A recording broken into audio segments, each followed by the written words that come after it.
नमस्कार दोस्तों, एएस के स्टोरीज चैनल में आपका स्वागत है। उषा प्रेमवदा जी की कहानी वापसी। गजाधर बाबू ने कमरे में जमा सामान पर एक नजर दौड़ाई। 2 बक्स, डोलची, बाल्टी।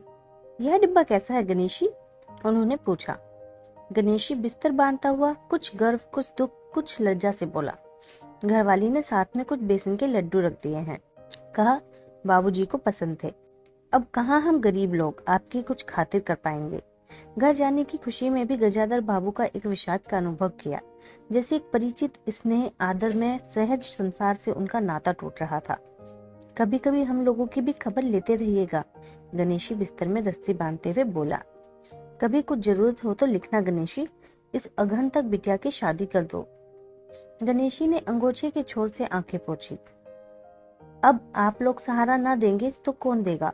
आप यहाँ रहते तो शादी में कुछ हौसला रहता। गजाधर बाबू चलने को तैयार बैठे थे। रेलवे क्वार्टर का वह कमरा जिसमें उन्होंने कितने वर्ष बिताए थे, उनका सामान हट जाने से कुरूप और नग्न लग रहा था। आंगन में रोपे पौधे भी जान पहचान के लोग ले गए थे और जगह जगह मिट्टी बिखरी हुई थी। पर पत्नी बाल बच्चों के साथ रहने की कल्पना में यह बिछो एक दुर्बल लहर की तरह उठकर विलीन हो गया। गजाधर बाबू खुश थे। 35 साल की नौकरी के बाद वह रिटायर होकर जा रहे थे। इन वर्षों में अधिकांश समय उन्होंने अकेले रहकर काटा था। इन अकेले क्षणों में उन्होंने इसी समय की कल्पना की थी जब वह अपने परिवार के साथ रह सकेंगे।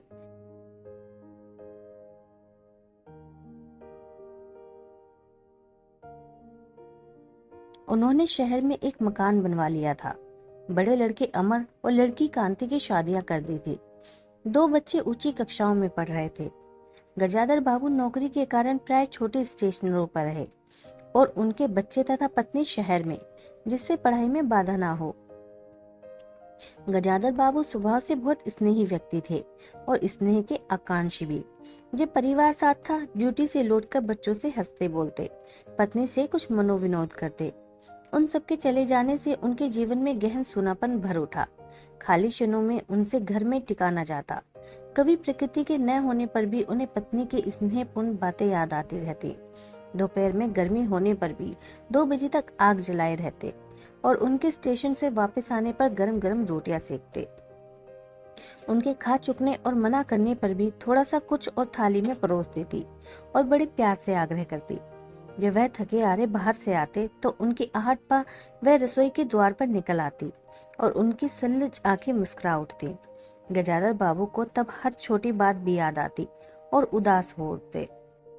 अब कितने वर्षों बाद वह अवसर आया था जब वह फिर उसी स्नेह और आदर के मध्य जा रहे थे।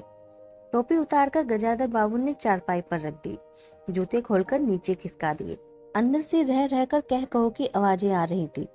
इतवार का दिन था और उनके सब बच्चे इकट्ठे होकर नाश्ता कर रहे थे। गजाधर बाबू के सूखे होठों पर स्निग्ध मुस्कान आ गई। उसी तरह मुस्कुराते हुए वह बिना खांसे हुए अंदर चले गए। उन्होंने देखा कि नरेंद्र कमर पर हाथ रखे शायद रात की फिल्म में देखे गए किसी नृत्य की नकल कर रहा था और बसंती हंस हंस कर दूहरी हो रही थी। अमर की बहू को अपने तन बदन, आंचल या घूंघट का कोई होश न था और वह उन्मुक्त रूप से हंस रही थी। गजाधर बाबू को देखते ही नरेंद्र धप से बैठ गया और चाय का प्याला उठाकर मुंह से लगा लिया। बहू को होश आया, उसने झट से माथा ढक लिया। केवल बसंती का शरीर रह रहकर हंसी दबाने के प्रयत्न में हिलता रहा। गजाधर बाबू ने मुस्कुराते हुए लोगों को देखा, फिर कहा, क्यों नरेंद्र, क्या नकल हो रही थी? कुछ नहीं बाबूजी, नरेंद्र ने सिपटाकर कहा। गजाधर बाबू ने चाहा था कि वह भी इस मनोविनोद में भाग लेते, पर उनके आते ही जैसे सब कुंठित हो चुप हो गए। इससे उनके मन में थोड़ी सी खिन्नता उपज आई। बैठते हुए बोले, बसंती, चाय मुझे भी देना। तुम्हारी अम्मा की पूजा भी चल रही है क्या? बसंती ने माँ की कोठरी की ओर देखा। अभी आती ही होंगी, और प्याले में उनके लिए चाय छानने लगी। बहू चुपचाप पहले ही चली गई थी। अब नरेंद्र भी चाय की आखिरी घूंट पीकर उठ खड़ा हुआ।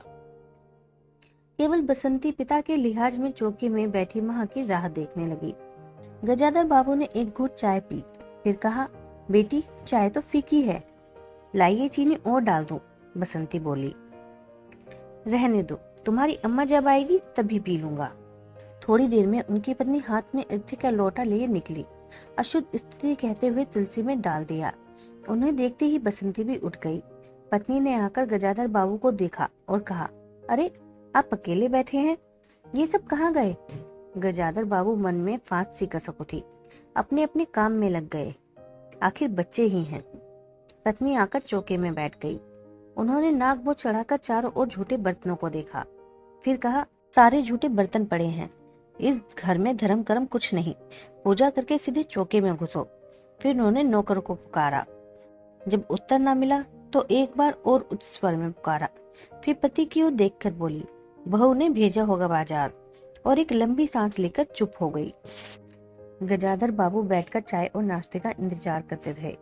उन्हें अचानक ही गणेशी की याद आ गई। रोज सुबह पैसेंजर आने से पहले यह गरम गरम पूरियां और जलेबियां और चाय लाकर रख देता था। चाय भी कितनी बढ़िया, कांच के गिलास में ऊपर तक भरी लबालब, पूरे 2.5 चम्मच चीनी और गाढ़ी मलाई। पैसेंजर भले ही रानीपुर लेट पहुंचे, गणेशी ने चाय पहुंचाने में कभी देर नहीं की। क्या मजाल कि कभी उससे कुछ कहना पड़े। पत्नी का शिकायत भरा स्वर सुन उनके विचारों में व्याघात पहुंचा। वह कह रही थी, सारा दिन इसी खिचखिच में निकल जाता है। इस गृहस्थी का धंधा पीटते पीटते उम्र बीत गई, कोई जरा भी हाथ नहीं बटाता। बहू क्या क्या करती है? गजाधर बाबू ने पूछा। पड़ी रहती है, बसंती को तो कहेगी कि कॉलेज जाना होता है। गजाधर बाबू ने जोश में आकर बसंती को आवाज दी। बसंती भाभी के कमरे से निकली तो गजाधर बाबू ने कहा,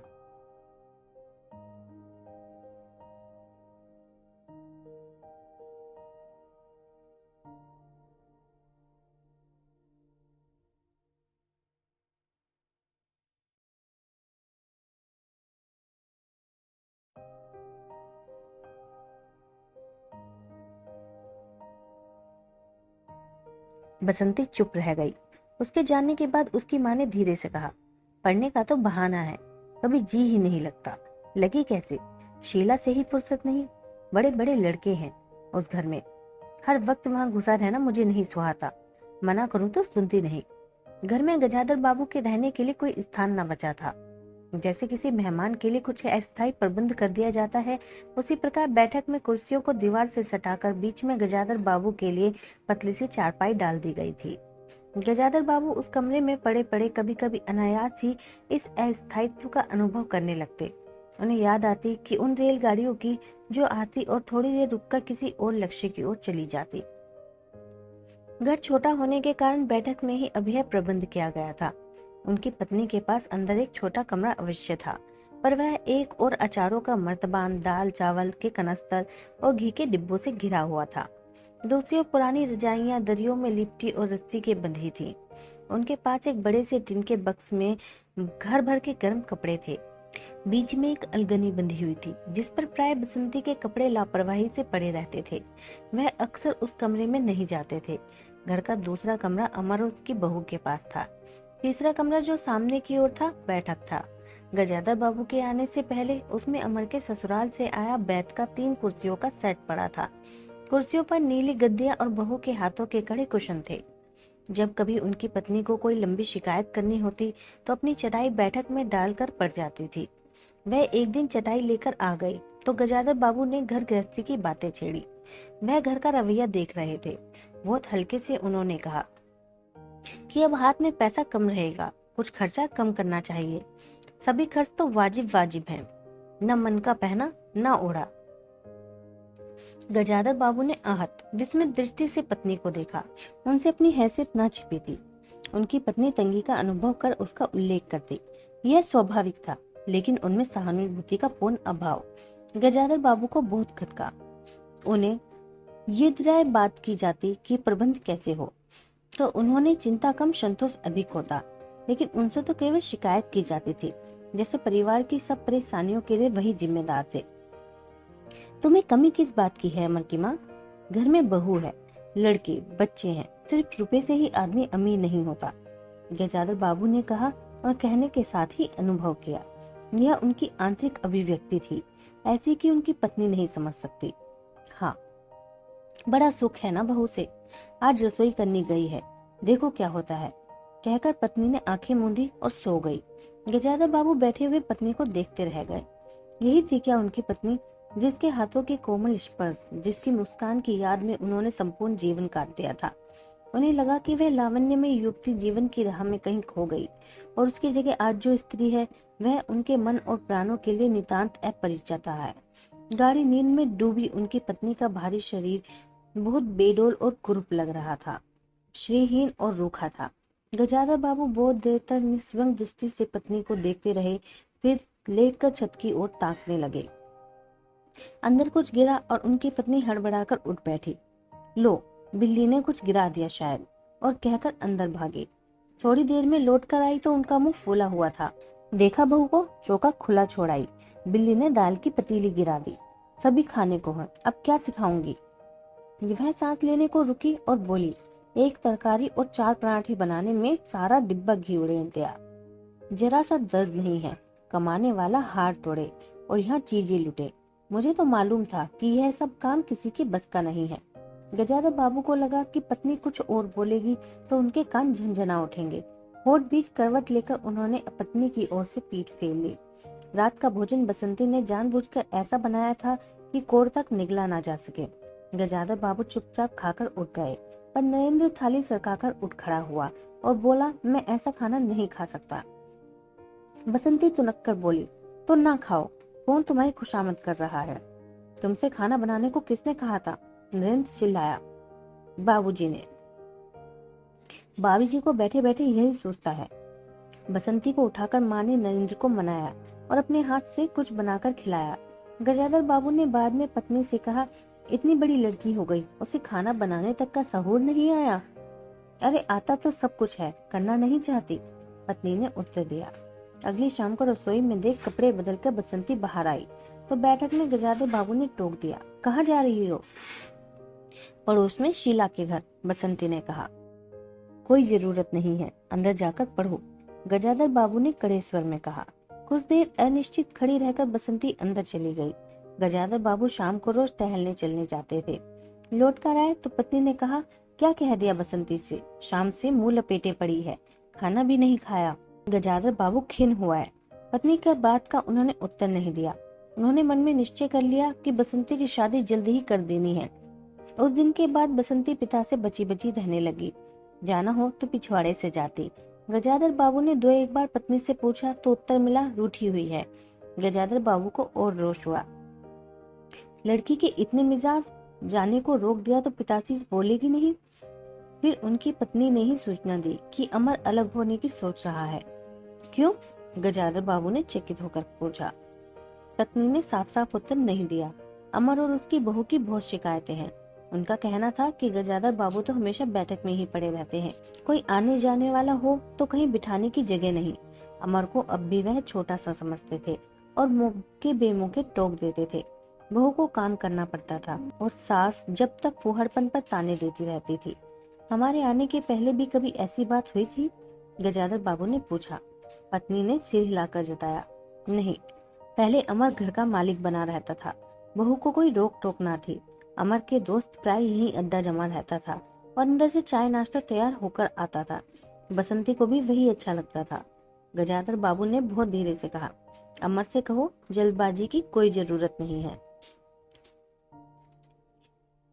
अगले दिन सुबह घूम कर लौटे तो उन्होंने पाया कि बैठक में उनकी चारपाई नहीं है। अंदर आकर पूछने ही वाले थे कि उनकी दृष्टि रसोई के अंदर बैठी पत्नी पर पड़ी। उन्होंने यह कहने को मुंह खोला कि बहू कहाँ है, पर कुछ याद कर चुप हो गए।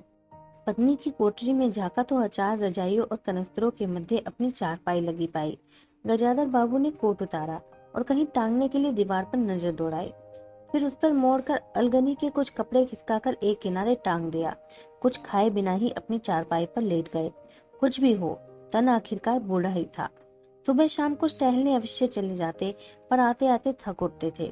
गजाधर बाबू को अपना बड़ा सा खुला हुआ क्वार्टर याद आ गया। निश्चित जीवन सुबह पैसेंजर ट्रेन आने पर स्टेशन पर की चहल पहल, चित परिचित चेहरे और पटरी पर रेल के पहियों की खटखट जो उनके लिए मधुर संगीत की तरह था। तूफान और डाक गाड़ी के इंजनों की चिंगार उनकी अकेली रातों की साथी थी। सेठ रामजी मल की मिल के कुछ लोग कभी कभी पास आ बैठते।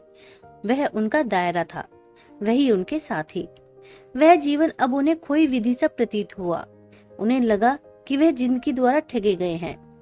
उन्होंने जो कुछ चाहा उसमें से उन्हें एक बूंद भी न मिली। लेटे हुए वह घर के अंदर से आते विविध स्वरों को सुनते रहे। बहू और सास की छोटी सी झड़प, बाल्टी पर खुले नल की आवाज, रसोई के बर्तनों की खटपट और उसी में गोरैया का वार्तालाप। और अचानक ही उन्होंने निश्चय कर लिया कि अब घर की किसी बात में दखल न देंगे। गृह स्वामी के लिए पूरे घर में एक चारपाई की जगह यही है तो यहीं पड़े रहेंगे। अगर कहीं और डाल दी गई तो वहां चले जाएंगे। यदि बच्चों के जीवन में उनके लिए कहीं स्थान नहीं तो अपने ही घर में परदेसी की तरह पड़े रहेंगे। और उस दिन के बाद सचमुच गजाधर बाबू कुछ नहीं बोले। नरेंद्र मांगने आया तो उसे बिना कारण पूछे रुपए दे दिए। बसंती काफी अंधेरा हो जाने के बाद भी पड़ोस में रही तो भी उन्होंने कुछ नहीं कहा। पर उन्हें सबसे बड़ा गम यह था कि उनकी पत्नी ने भी उनमें कुछ परिवर्तन लक्षण नहीं किया। वह मन ही मन कितना भार ढो रहे हैं इससे वह अनजान बनी रही, बल्कि उन्हें पति के घर के मामले में हस्तक्षेप न करने के कारण शांति ही थी। कभी कभी कह भी उठती, ठीक ही है, आप बीच में ना पड़ा कीजिए, बच्चे बड़े हो गए हैं, हमारा जो कर्तव्य था कर रहे हैं, पढ़ा रहे हैं, शादी कर देंगे।